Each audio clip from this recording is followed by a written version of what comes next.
Assalamualaikum teman-teman. Kembali lagi di channel Muslim Kepo. Setelah pulang dari rumah istrinya Maimunah, diantar Ali bin Abi Thalib, Nabi Muhammad dipapah masuk ke rumah istrinya yang bernama Aisyah.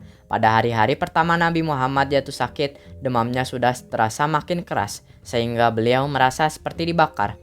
Sungguh pun begitu, ketika demamnya sempat menurun, ia pergi berjalan ke masjid untuk mengimami sholat.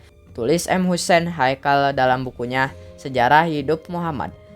Husain Haikal mengatakan mengimani sholat salam keadaan sakit itu dilakukannya selama berhari-hari, tapi beliau tidak melakukan apa-apa lagi. Jadi hanya sholat saja, tidak menyampaikan tausiah seperti awal-awal Islam diperkenalkan. Karena beliau sudah tidak kuat lagi duduk bercakap-cakap dengan sahabat-sahabatnya, katanya.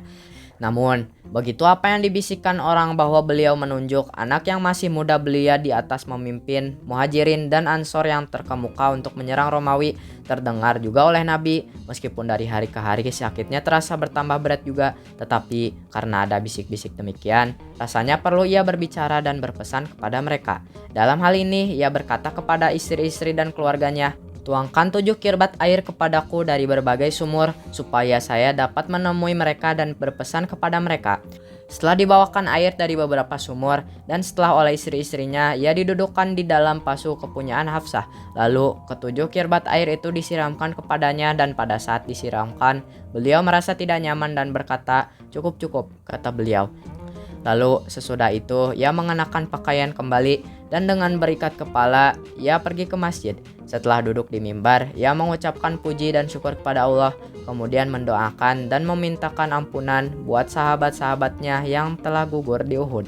Banyak sekali ia mendoakan mereka, tulis M. Haikal.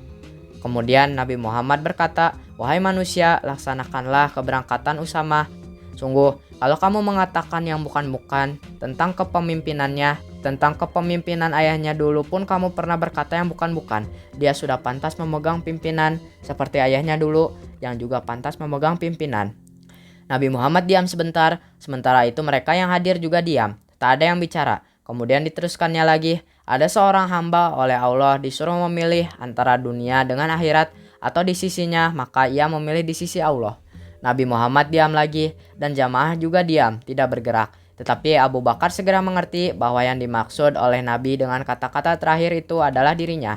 Dengan perasaannya yang sangat lembut dan besarnya persahabatannya dengan Nabi, ia tak dapat menahan air mata dan menangis sambil berkata, "Tidak, bahkan Anda akan kami tebus dengan nyawa kami dan anak-anak kami." Khawatir rasa terharu Abu Bakar ini akan menular kepada yang lain, Muhammad memberi isyarat kepada mereka, "Sabarlah Abu Bakar." Kemudian dimintanya agar semua pintu yang menuju ke masjid ditutup, kecuali pintu yang ke tempat Abu Bakar. Setelah semua pintu ditutup, katanya lagi, "Saya belum tahu ada orang yang lebih bermurah hati dalam persahabatannya dengan saya seperti dia.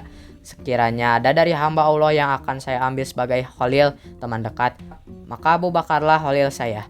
Tetapi persahabatan dan persaudaraan kita dalam iman sampai tiba saatnya Allah mempertemukan kita di sisinya." Terima kasih teman-teman yang sudah menonton. Semoga video kali ini dapat menjadi manfaat bagi kita semua. Jangan lupa like, comment, share, dan subscribe. Wassalamualaikum warahmatullahi wabarakatuh.